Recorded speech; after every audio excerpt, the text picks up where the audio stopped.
Afternoon.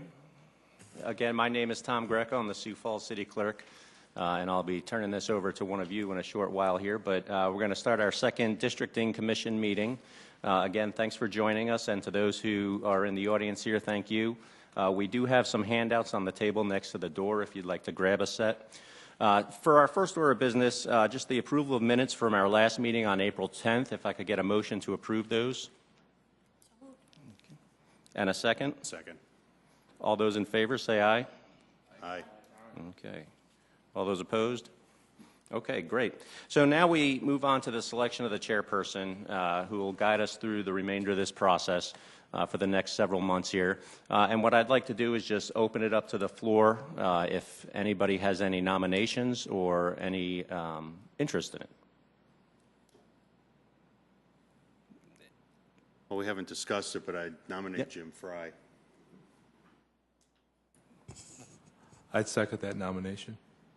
Okay, would you, we could open the floor to discussion. My response would be thank you. I would be willing to serve if that would be the pleasure of the group.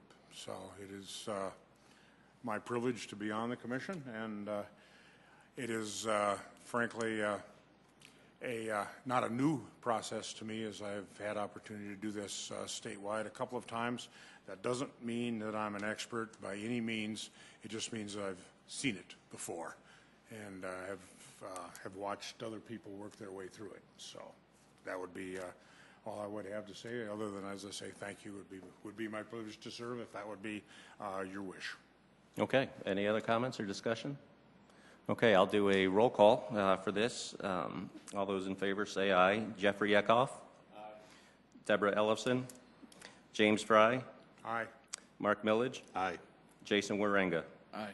Okay, well, congratulations, Mr. Fry, and you could help yourself to the chair position over here. And at this time, I'll turn it over to Jeff Schmidt, our Chief Planning and Zoning Official, to start walking us through some of the options that are before us.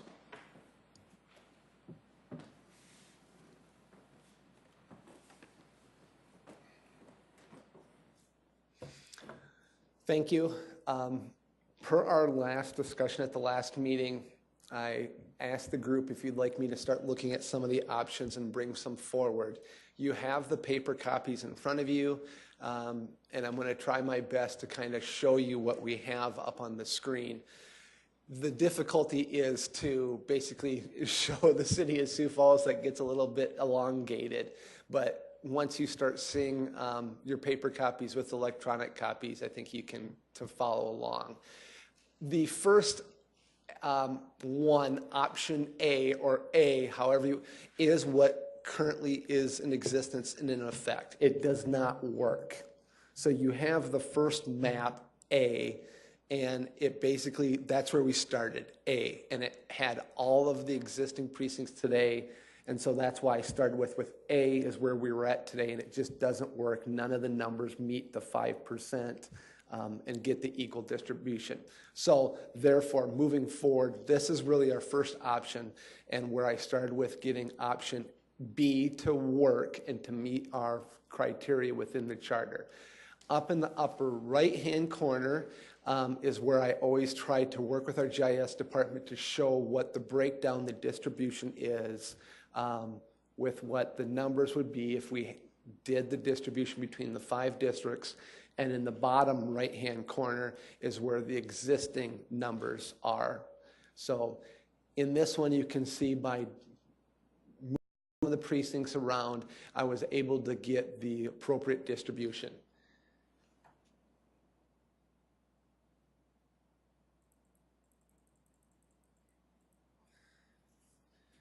Then what you're able to see on all of the maps for ease of presentation electronically as well as a public hearing, they're still colored.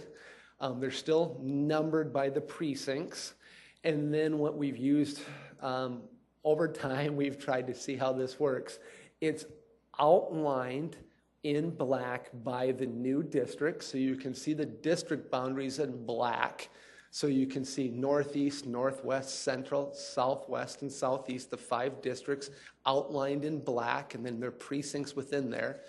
Then what we've done is we've moved the precincts within the districts, and the predominant color in there is where they previously were, and then they move. So then you can see the colors as they've moved from one to the other. And then even to help other people, again, as they've looked at it, we've put an arrow there. So you can see the colors move, and you can see the arrows move to see where they've moved within there. So for example, on B, we've had to move 1, 2, 3, 6, 7, 8, 9 different precincts. Starting with down in the bottom, we've moved 2, 5. And again, some of these I'm going to get wrong because I'm looking a long ways away, but you can kind of follow along. We've moved 2, 5 from the southeast to the southwest. We've moved, looks like 517 from the central to the southwest. We've moved 1, 2, and 1, 3 from the southwest to the northwest. And then we've moved 3, 6, 3, 7, and 3, 8 from the northwest to the central. And then we've moved 5, 18, and 5, 15, it looks like, from the central to the northeast. And at that point, we are able to get B to work. I have a question. Yes. How come there's such a variance in the size of the precincts? Not only space-wise, but numbers of people. Some of them are, is that just, are there physical boundaries that tend to make it work better one way or the other? So for example, some of them have just a few hundred and some have 3,000 or 4,000. Within the precincts? Yeah. The precincts are set by, again, how we work through with the legislature and with the counties. And then you have to go into the precincts and separate the precincts at a separate time. So they'll always have that varying size. If that kind of answers that question. So yeah, the difference between the 826 at 3, and I think the largest one is that southeast 214 at 6,000. So we haven't split in the precincts up, and we can't split the precincts up until we do that as a legislative body. And I know our primary job is to focus on the districts. And I just noticed, though, it seemed like the one that was the most equalized between districts moved the most precincts. And the one that moved the least amount of precincts was still within the 5%, but had the most variances. Correct. So I'm sure that was your conundrum as you tackled it, too. Yes. Again, as we kind of go through these and you can see the varying degrees of how many precincts you move, I'm still trying to, with my planning background, my understanding of the Sioux Falls community, trying to keep those 5 districts, central, southeast, southwest, whatever that means to me and you as the commission, you try to say, are you still in that district? When people just, they're always, somebody's going to come and go, I'm not in the central. There's that challenge, but you have to take it on that face value. And then those boundaries that you had asked for last time, can you start looking at some geographic boundaries? We tried to do a little bit better job this time with the maps, with the rivers, the creeks, the roads. So that's a real challenge. So yeah, you start to see, after every time we've done this, the districts really just start to amorph. This is the best way I can put it. Jeff, if I might, I noticed on the first one, how much need we be concerned with the size of a fast-growing district? That was sort of the concern. The faster-growing districts, if they remain the same, you would know more than I, certainly, about where Sioux Falls is going over the next few years. But should the faster districts be a little closer to the midpoint or even below it, if we can possibly do it? Because when we do this again in 5 to 7 years, they'll be the ones that'll be the largest again. Possibly. That might be one of the commission's decisions as they get down to the end. They go, okay, thank you for giving us 3, 4, 5 options. Now we're going to decide on the one based upon that. And I think that's one of the things Deborah had brought up the first meeting. Should we look at that in the overall? Right now, my first was, can I give you options that meet the other charter decisions. But yeah, you really should start to look at that in the overall decision as what's your preferred option.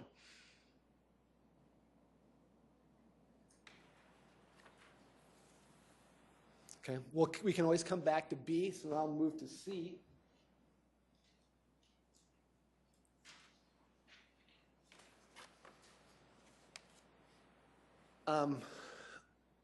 So I got 1 to work. I got B to work, and it worked fine. And then I was really struggling, and so I got C to work. This is the one that changed significantly.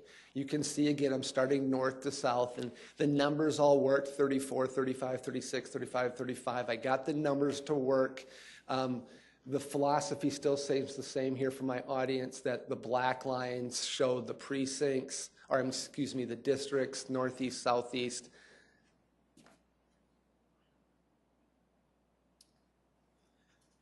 But what I tried to do with this one, which I haven't done historically, and I only did it this one time with my options, is I significantly changed the precincts and really shook them up outside of their natural areas.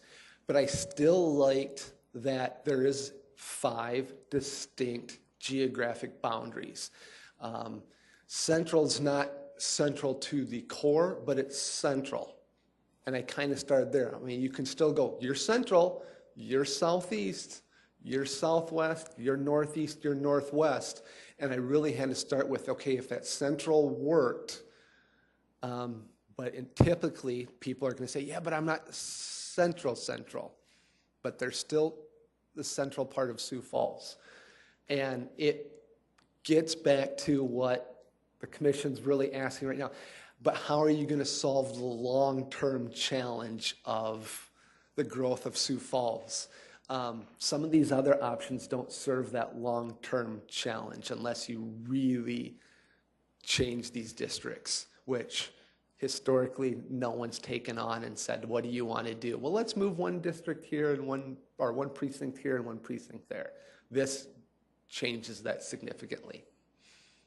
I do have a question. Yes. With something like this, as far as that goes, are we bound by these names that are here? Does it have to be central? Can it become South Central so they understand that they're no longer there? Is that a naming something that we're able to do to eliminate some of that confusion? So when they see central, they go, oh, it's got to be the core. Where if they see South Central, they can make the assumption that they're a little more. The physical names of the districts themselves are designated by ordinance, so it's not something that the commission would do, Okay. But it could certainly be a recommendation. And then the second part is we're at 5, and I know we need to maintain an odd number. Will it always be 5, or will it eventually get to a 7 as the growth allows, just to make sure that we're still divisible in that, filling everything too full? And so that is something, so the number of districts that we have right now is set by charter. And I imagine, like most things, it can be amended at some point. Okay. Thank you.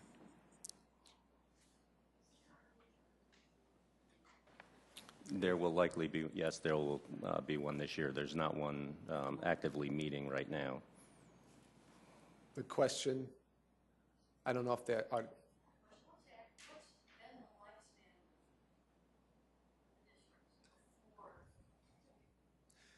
What's been the lifespans of the districts?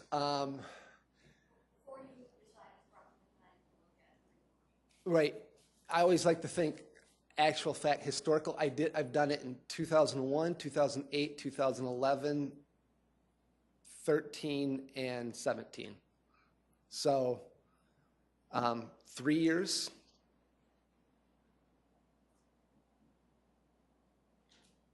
So. And the way the charter's listed, and I think in the background information that you have, it's by every census you can look at whether the 5 distributions is accurate, or by the estimate of your staff if there's a discrepancy of 15% since the last time that you did it. And I'm saying that off the top of my head, but it's every 10-year census you can redo your districting. So that's what more typically happens. But even in South Dakota, it probably doesn't happen very often. But every 10 years, you look at your numbers and see if there's been a change, or if there's been a change in your percent increase by 15%, which there's our every 3 years we have a 15%. Minnehaha versus Lincoln County. Is Lincoln County responsible for most of the growth at this point? Not necessarily. What's the change between population in Minnehaha and Lincoln County? Where's your growth coming? Right, with 57th Street being the boundary, and just looking at the map up there, there's such a small geographic portion south of 57th Street versus north. We have a lot more housing units north of 57th versus south, just because there's a lot more area north. So it's basically, at this point, I do an annual breakdown. That's on our website, the development summary. So it shows how many houses in Minnehaha County versus how many houses in Lincoln County on an annual basis, and how many people increase in Minnehaha and Lincoln County on an annual basis. It's last couple of years, it's been pretty equal.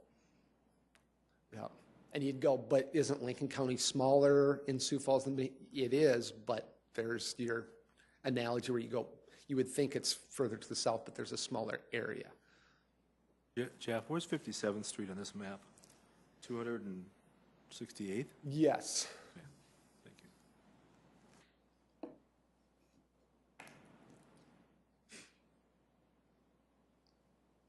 And I noticed that also on the very first map on A, they put all of the precinct boundaries on your A map. And then when we tried to clean it up, B, C, D, and E, they just used the major streets. So if you have to reference back and forth, and again, I can add all of the precinct boundaries, street names, because you start getting some really small collector streets. But that might help you a little bit.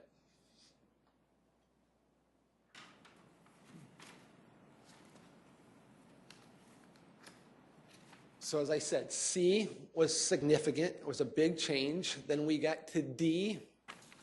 D, the 5 districts all met the standards, the criteria. I got the distribution correct.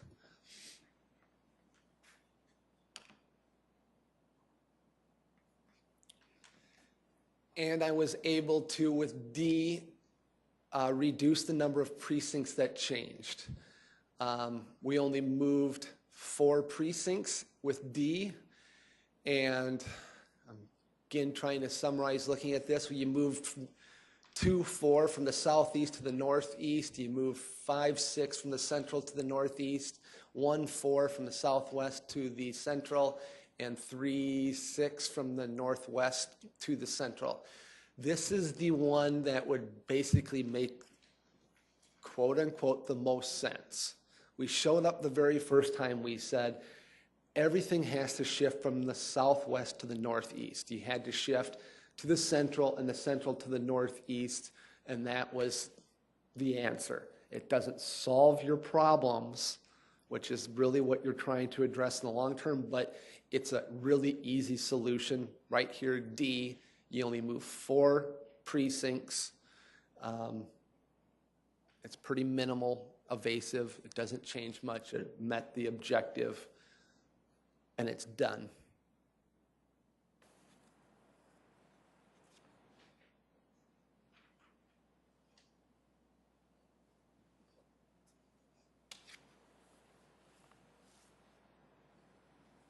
And then surprisingly, but not really, I got to E, and by moving 3-8, because it's tiny, that's that one in the northwest, has 826 people. I found that I could move, I could play with that 3-8 a little bit and just shift that one. So the only difference between D and E was moving 3-8. So if you go, well, you can move 3-8 to the southwest too, and then you could have another totally different option. But the question that the commission's already asked is, well, then you're putting more people in the southwest, and isn't that going to be your challenge? And it's an option. It works, but it's not a really good viable. You're putting more people in the southwest, and the next time in 2 years, you're going to come back here and go, why do we have so many people in the southwest? So, but you have a solution here where you could pick E as an option. I was just surprised that it worked that way and the numbers still worked. So.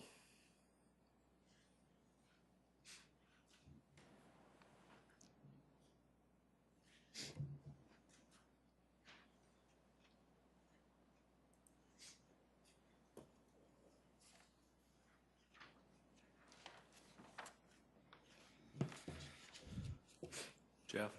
Yes. A couple comments. So first of all, I'll follow up on what Deborah was asking. Is it safe to say that the growth is faster in the south than in the north? Or is it pretty equal all four directions? Northeast, southeast? And then when would you see coming in the next 5-6 years? Two really good questions. Current growth is our building permits like in the last year or two. Okay, because I really want to make sure everybody understands this. Current development has been not in the southeast. It's been in the southwest and the northwest. That's where you're building permits, because you have to have the infrastructure in place to build the homes. And it's in the southwest and the northwest. That's where the most building permits are taking place. Future is southeast. Okay, so go ahead and ask the question. I apologize, I should have asked the chair. Would you like us, for our questions to come through you to be recognized first, Mr. Fry? I ask if you would like us to direct our questions first to be recognized by you as chair. I think right now We're good? formal, but you can sure do it if you want to or not. I don't have a preference. I don't have a preference. He has a gavel, so he'll use it when he needs it. And yes, you can gavel me. If we want to do this very formally, and I think there's a reason for that usually, why don't we do that? Why don't we have them come through the chair, and and I'll just grant, I'll watch closely instead of writing notes, and we'll go from there. Okay. And Councilor or Commissioner Ellison. Then I do have a question. The growth in the Northwest, is that residential or commercial though? I'm speaking about residential building permits. Okay. Yep. And I'm also making notes. I will get Tom a copy of the development summary for you and have him send out the development summary for you, and you can see that information. So. Thank you. We make that available online for everybody at home that's having popcorn right now and watching this.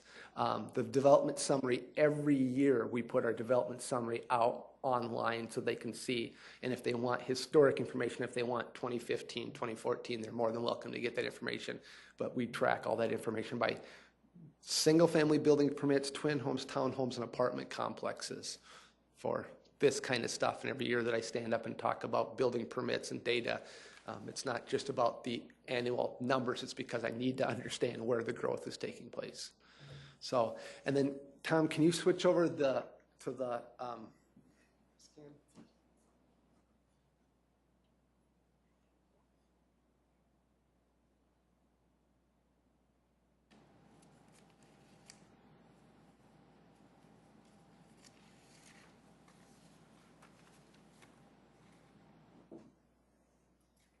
Okay, I'll go back and forth. Again, the city of Sioux Falls is so elongated. I'm in the central right now, but to answer the second part of the question, and again, I can do this many different ways. I'm going to yell for a little bit. So, I used your districting worksheet because I thought maybe this question would come up and I wanted to know for myself. We also have a comprehensive plan that we show our future growth of the city of Sioux Falls.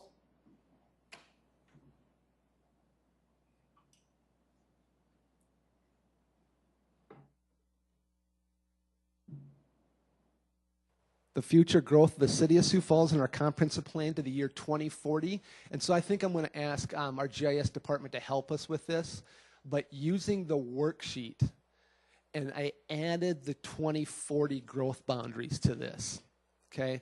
So what you see today in the black is January 2017, okay? And now what I've tried to do is I highlighted, here's the growth in the northeast of where we expect to still have growth in the northeast. In the northwest, we're going to go out to this tributary in the northwest. Nothing really up here for additional land area. And I've highlighted this, so that's why it shows up so weird. In the southwest, this is the growth we have in the southwest. We have no more utilities infrastructure really remaining. And I know I just did this with the Argus Leader too. This is an over-exaggeration. When I say no more, it's very limited. There's still some growth in the southwest, but relatively speaking, I mean, we're talking about 100 acres versus thousands of acres. So then you go to the southeast. I mean, look at the southeast to the southwest. The southeast has thousands of future acres. Right now, we have no infrastructure available in 2017 and 2018, but in 2025 to 2040, we have thousands of acres opening up. That's the difference between Southwest, which is available today, and in the future with the Southeast. And City Council understands that and how we've kind of shown it, what's available today, which is going to be available in the future. So. I might ask Jeff, do you think that the recent announcement by Avira and that new campus at 69th and Louise will drive more growth and more demand for infrastructure? Could you do more infrastructure in the Southwest without, there's a major block there because of land height or water tables or whatever? Based on sanitary sewer capacity. We put a 2040 plan out there. Every 5 years we have a 25-year plan. So we put our comprehensive plan out there and they meet our plan, not vice versa. So when they made the announcement, we're like, well, we've had that infrastructure, but we don't change it now. So yeah, we only have so much sanitary sewer capacity, which is being able to flush your toilets, and then sewer directs water and roads and everything else. Okay. So. Mr. Chairman, question? You may, please, Jeff. Thank you. But if I understand, if I remember correctly, though, as you go southwest, you run into sewer basin issues because it's so low down there. So, I mean, you physically, I know you don't have current capacity, but to build future capacity would be expensive and difficult because of lift stations and that type of thing too, right? I mean, it's less conducive for development because of that? There's a high water table in the south. And then going northeast, you run into the river and the Correct. breaks with Brandon, Yes. same type of difficulties ensue. And then northwest, so every area has its own constraints, and then we have to balance with that growth management plan. Do you want to have a high water table, or do you have steep terrain, or you have rail and dust? So then you have to balance that. Well, which area are you going to open up a sanitary sewer? And each one of them has a challenge. So then, as a follow-up, if we're trying to get ahead of this, it would seem to make some sense. Or at least be knowledgeable of it. It would seem to make some sense that you take like the central or places that are more finite or more knowable, Yep. and put as much as you can there with staying within the 5%, leaving your growth margins for the edges, Right. where you know what where you Correct. believe growth is going. Yes. And Tom, you can spin me back now to the imagery. And the challenge is, and then you're going all the way back to B, is any of these precincts, which is the questions, you start adding them to the central, and all of a sudden you add one precinct to central, and all of a sudden your 5% differential doesn't work. So the 828 people in 3-6, that one's pretty easy to move around, but a lot of these, I mean, the ones to the north, 4,400 people, they're really hard to move around because you move them into the central and all of a sudden you're like, central becomes the largest one and it's too much. But that's where you get your worksheets and you try to say, well, could we move some of these into, yep, try to move some of them into the central, and that's what I've tried to do, and still keep those geographic boundaries that seem to make some sense.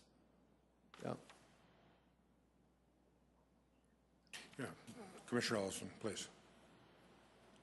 Do you have an estimate of what are the costs of this process? Is it significant? Is it minimal? So that, should we be concerned that somebody might have to come back too early because it's a significant cost to the city, or is it negligible? Is there any way to... In terms of costs for conducting these meetings? Costs for conducting the meetings, whether I don't believe you had difficulty in getting people who are willing to serve, cost of staff time, et cetera? Or changing the process of the precincts and the districts. Yeah, I mean, I couldn't give you a number, but there is certainly staff time that's dedicated to it. Thank you. I would answer it a different way, and I can give this maybe to you at the next meeting, because I am getting a little bit ahead of myself and solving some other issues.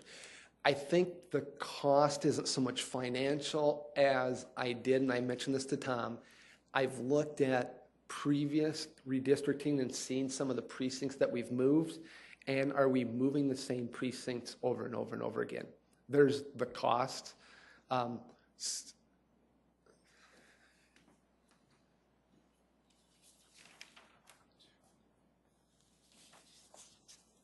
Two of the precincts we've moved twice, and they're on maybe to be moved a third time.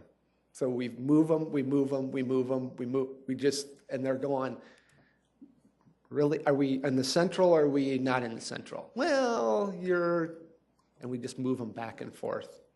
And that's a cost to them where they're like, where do we belong?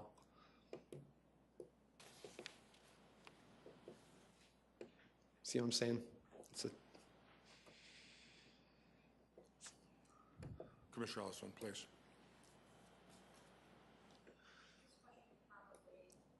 Auditor Litz might have a suggestion too.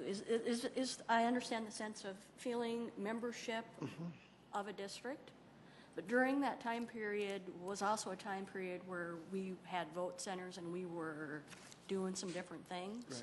So I would be curious as to whether that concern is alleviated if we are now once again back to using what people call my precinct.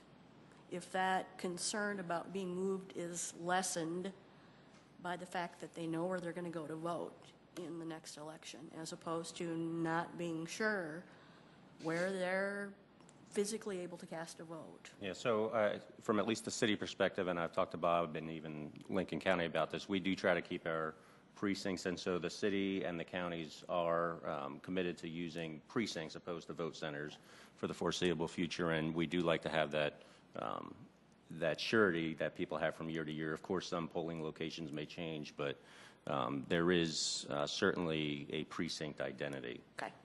Perhaps opposed to a district identity. More so than there has been in the past. Again, there will be then. Right. I think people will identify with their precincts when it comes to voting. Thank you.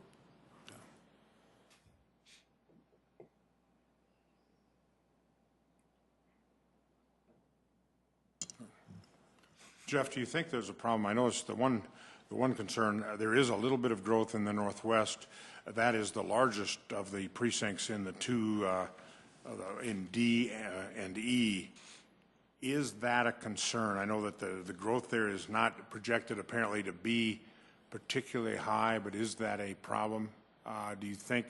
And I do notice, in defense of that, there are no precincts that seem to be easily moved there. That's part of the problem. They're all quite large. Yeah, you've answered the question. I mean, they're relatively large in population and geographic boundary, and in the Northeast and the Northwest, we have the airport up there, and you sit there and you struggle with that east-west boundary, and the people on one side or the other going, so are we really coming all the way over to one side or the other? It's a real challenge, east to west. I mean, and again, relatively speaking, I mean, that gets back to Deborah's question. And I mean, are they aligned to that precinct in that district? Where is the airport, Jeff, specifically? It is right on the boundary between 3-5 and 4-5 in 3-5. So it's basically right where the numbers are at in 3-5, 2466. Oh, okay. Thank you. Are there other questions or concerns?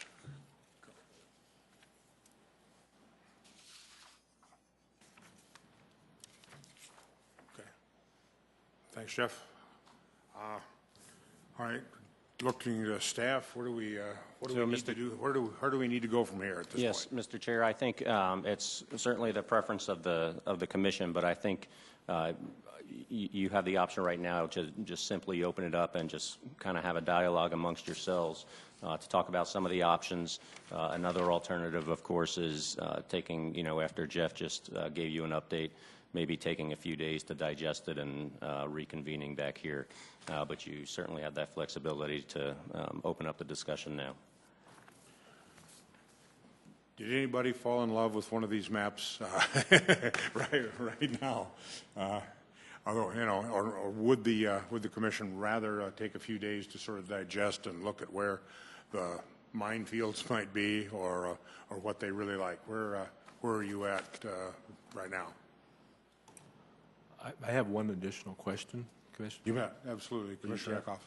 Okay. On option C, which causes the most movement amongst precincts. But one of the things, I want to know if I'm understanding this correctly. One of the things that would do, that I see, that whole bit distance of as close as possible.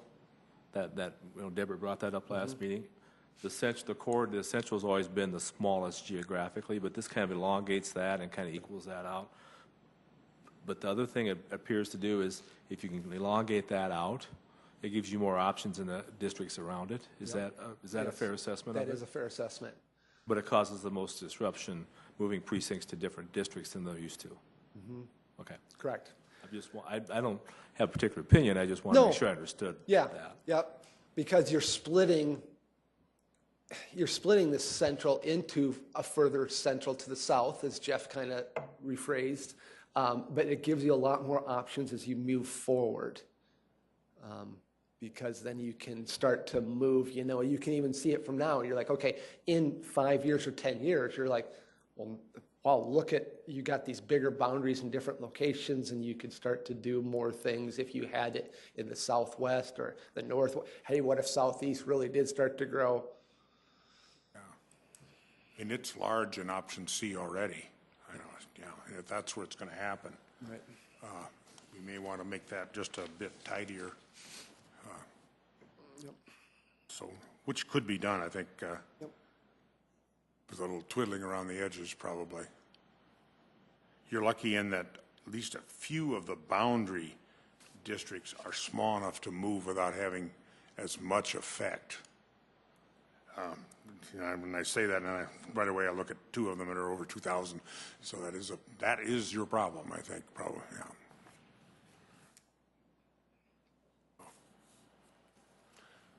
Other ideas, concerns, anything you want answered before you really start bouncing through the maps and see what you think? Looks quiet with Commissioner Ellison. Okay, certainly. Auditor Litz, could I ask a question of you? During these last elections, did you have any complaints about lines? Anything kind of top of mind that comes to you regarding lines? The only complaint I got about lines was down at the auditor's office for absentee voting, and that was on the Friday and the Monday before the election. Okay. A lot of people congregated then, and I had lines outside. But other than that, no, if you're looking at some of the heavy populations, especially out west, like around the Memorial School, the 3-9 through the 3-16, 3-17, I think the population is growing out there. I mean, and they're very active. In those areas out there, I have the highest number of voters per precinct, and they're a high turnout precinct as well. So we looked a couple of years ago at doing something with those precincts out there because we were worried about that thing. And state law says If somebody's in line over 20 minutes, that they're, you know, that is cause for taking some action.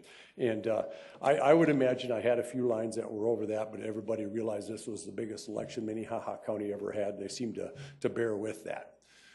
You know, that said, as I look at this process, you know, I know in 2020, the state is going to come and shake the rug on you, and you're probably going to have to reconvene this body and see what they've done to you, or, you know, to your numbers here. So that is the reason that the last 2 years I've not changed any precincts or tried to divide them. And I can do that if I go to the commission, if I start looking at population trends. But I thought maybe it'd be better, and for the reason that you alluded to earlier, not to confuse the voters and send them to new precincts. I would agree that leaving those precincts as they are for a while is probably a benefit to voters at this point. Yes. No, did I answer your question? That was kind of a long answer. Yes, you went through one of the largest elections and didn't have a lot of complaints about lines. Did not, just in the lines down there. And you know, my answer to folks down there that were there was, you had 45 days to get here. Why'd you wait till Friday and Monday, you know? You know, and another interesting anecdote, I've stayed in the same house since 1997, and I was moved to 5 different locations in different precincts. And so this has been, you know, moving, things happen out there with businesses, with buildings, and so moving a precinct, you know, it just happens out there, moving the location to where you vote at. And Tom and I have got a little bit of work cut out for us this summer, because we try to do that as a joint effort every time we move someplace. We look at ADA issues, we look at parking, we look at the approach, look at the practicality of where it's at in the precinct. And so, like I say, we've got a little bit of work, but there's a lot of reasons why precincts do move. And when I move a voter location inside a precinct, you know, a building, we always send a card out. And Tom, much to his credit with the city last time, since they went back to, they went away from the vote center things and went out to precincts, sent a card to everybody in the whole city. And I thought that was a very good idea. And so, you know, as you go forward with this here, that might be an idea Tom wants to consider. I don't know. It's you know, it's not my purview. The thing I would tell you is that when a voter shows up at a precinct, he's going to get a certain ballot. Now, they might get there and be a little surprised because they had a friend running and they wanted to vote for him, thought they were in the central, and now they're in the northwest. That type of thing could happen. But, you know, that, of course, is certainly the city clerk's discretion. And as far as the expenses go that you mentioned, that would be you know, it's not an insurmountable expense, but it'd be a notable expense to send out a mailer. Okay. Thank you. Your Auditor Lentz. Okay. Okay. Other questions, other items for discussion? Then we need to think about a next meeting. So you've got your from the packet, the proposed timelines and so on. That might be helpful in taking a look at that. Have you thought about what a date might be? I'm assuming that you know, the next date that I see on the calendar is the 16th day of June, which is a public hearing date for. That would be sending out the notice of public hearing, but that was just a straw man, and of course, if you need more time, the only thing I would say, Mr. Chair, is avoid, I think for the next couple of weeks, we want to avoid May 2nd, 3rd, and 9th, because there'll be other events in the chambers here. Okay. But certainly it seems like this time on Monday, perhaps even next Monday, would be good. Okay, all right. That would be the 8th that you're looking at there? That would be May 1st.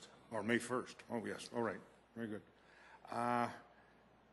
Actually, that creates a small problem for the chair. Because I am on the road in Chicago at that date, but we could, is the 2nd of a possibility on Tuesday? Can we do it? Or you've got something on the 2nd? We have council meetings starting in the afternoon. If it was possible, we could meet in the morning of Tuesday, during the morning of Tuesday. I don't want to load your schedule up too much. Don't worry about me. We'll be good. All right. So, other people have any problems with the week of 1 through 5, May 1 through 5? I'm out of town the 3rd, 4th, and 5th. 3rd, 4th, and 5th. So, 2nd is looking a little more attractive. I'm not able to meet in the morning of the 2nd. You can't meet in the morning on the 2nd? No. Okay. Mr. Chair, Yes, may I suggest we move to the 8th? we can move to the 8th. How does that look? Wide open. Wide open? Do we need that long? What's that? I guess my question's going to be, what do we need to do between now and then? You know, as far as, we've got all this information, how much time is that going to take? And if It's we're a trying to matter stay on of you're deadline. reviewing, I mean, we could even meet again, it might be a quick turnaround, but again this week.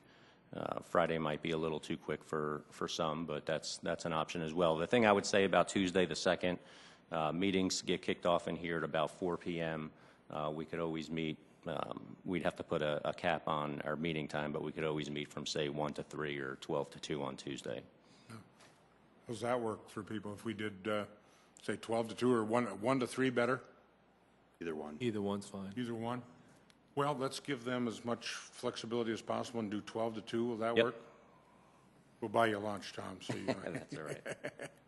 So, all right, let's do that. On May the 2nd then, at 12 p.m., and we'll close at 2 so that they have a little bit of a break before things start again.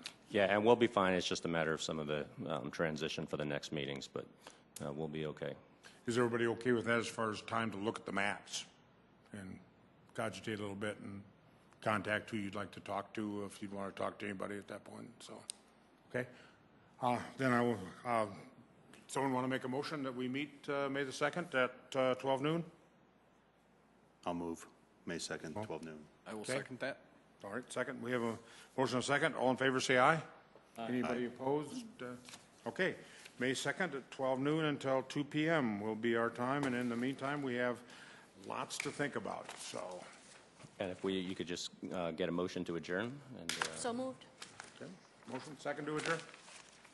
Second. Second? Sure. Second. Yep. All right, we have a motion and moved and seconded to adjourn. All in favor, say aye. Aye. All right. We are adjourned.